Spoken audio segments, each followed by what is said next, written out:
George Bernard Shaw Nobel पुरस्कार साहित्य विजेता, महान नाटककार व कुशल राजनीतिज्ञ, मानवतावादी व्यक्ति तो जॉर्ज बर्नार्ड शॉ का जन्म डब्लिन में 26 जुलाई 1856 को शनिवार को हुआ था। अपने माता पिता की 3 संतानों में ये अकेले पुत्र थे। इनके पिता जॉर्ज कार्टर शॉ को बुरी लत थी, किंतु इस बात की इनकी माँ पे कोई असर नहीं हुआ और इनकी शिक्षा व्यवस्था पर ध्यान नहीं दिया। इनकी शुरुआती शिक्षा मिस कैलोरीन हिल नामक महिला से प्राप्त हुई और इनकी रुचि के बाद इनकी रुचि साहित्य के क्षेत्र में बढ़ती गई और इसलिए इन्हें इंग्लैंड जाना पड़ा, जहां आकर इन्होंने अपनी साहित्य रुचि को निखारा। जॉर्ज बर्नार्ड शॉ का राजनीतिक जीवन, इन्होंने 1889 में जेटिकल सोसाइटी से अपने रो जोड़ लिया, जहां से इनके राजनीतिक जीवन की शुरुआत मानी जाती है। इन्होंने मान्य और सुपरमैन, पिग्मेलियन और सेंट जॉन जैसे प्रमुख कार्यों सहित 60 नाटकों से अधिक लिखा। समकालीन व्यंग्य और ऐतिहासिक रूपक दोनों को शामिल करने वाली श्रेणी के साथ शाह अपनी पीढ़ी के प्रमुख नाटककार बन गए और 1925 में साहित्य में नोबेल पुरस्कार से सम्मानित किया गया। डब्लिन में जन्मे शाह 1876 में लंदन चले गए, जहां उन्होंने खुद को एक लेखक और उपन्यासकार के रूप में स्थापित करने के लिए संघर्ष किया और स्वयं शिक्षा की कठोर प्रक्रिया शुरू की। 1880 के मध्य तक वह एक सम्मानित थिएटर और संगीत आलोचक बन गए। एक राजनीतिक जागृति के बाद वह कर्मिकवादी फैबियन सोसाइटी में शामिल हो गए और इसके सबसे प्रमुख पैम्पलेटर बन गए। शाह ने अपनी पहली सार्वजनिक सफलता arms and the ban in 1894 में कई वर्षों तक नाटक लिख रहे थे। हेनरिक इबेसेन द्वारा प्रभावित उन्होंने अंग्रेजी नाटक में ऐसा यथार्थवाद पेश करने की मांग की।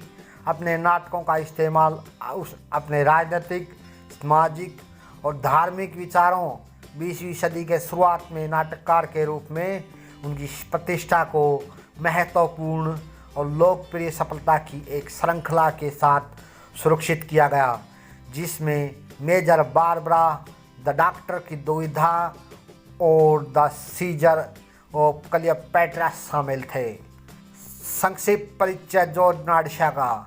जॉर्ज बर्नार्ड शॉ अपने माता पिता की 3 संतानों में से अकेले पुत्र थे। इनके पिता जॉर्ज शॉ को शराब की बुरी लत थी, किंतु इस बात का इनकी मां पर कोई असर नहीं होने दिया और इनकी शिक्षा व्यवस्था पर ध्यान दिया। इनकी शुरुआती शिक्षा मिस कैलोरीन हिल नामक एक महिला से प्राप्त हुई और इनके प्रारंभिक शिक्षा के बाद हेनरी रुचि साहित्य के क्षेत्र में बढ़ती गई। इसलिए इन्हें इंग्लैंड जाना पड़ा, जहां कर इन्होंने अपनी साहित्य रुचि को निखारा। इंग्लैंड के प्रसिद्ध नाटककार साहित्यकार जॉर्ज बर्नार्ड शॉ को प्रारंभ में बड़ी कठिनाइयों का सामना करना पड़ा। उन्होंने चिर परिचित शैली में कहा, जीविका के लिए साहित्य को अपनाने का मुख्य कारण यह था कि लेखक को पाठक देखते नहीं हैं, इसलिए उसे अच्छी पोशाक की ज़रूरत नहीं होती। व्यापारी, डॉक्टर, वकील, कलाकार बनने के लिए मुझे साफ कपड़े पहनने और अपने घुटने और कोहनियों से काम कर लेना छोड़ना पड़ता। साहित्य ही एक ऐसा पेशा है जिसकी अपनी कोई पोशाक नहीं है, इसलिए मैंने इस पेशे को चुना है। फटे जूते, छेद वाला पजामा घिस घिस कर काले से हरा भूरा हो गया, ओवरकोट, बेहतरीन तराशा गया कॉलर और बेडल हो चुका पुराना टॉप, यही उनकी पोशाक थी। उनके विचार कुछ इस तरह के थे कि हर पल अपने विचारों पर नज़र रखना, अर्थात यह ज्ञान होना कि मन क्या सोच रहा है, ध्यान की पहली सीढ़ी है। ध्यान से जीवन में गहराई आती है। जीवन में ध्येय सत्य की खोज, लेकिन सत्य क्या है, इसकी खोज क्यों करनी है, यह जगत क्या है, क्यों है, इस तरह के प्रश्नों का ढूंढने की बजाय क्या इस जग में रहकर जीवन को और सुंदर बनाने का प्रयत्न करना चाहिए। जीवन में सुंदरता तभी आ सकती है जब मन, प्रेम, से ओतप्रोत हो, कोई दुर्भावना न हो, कहीं अंतर्विरोध न हो।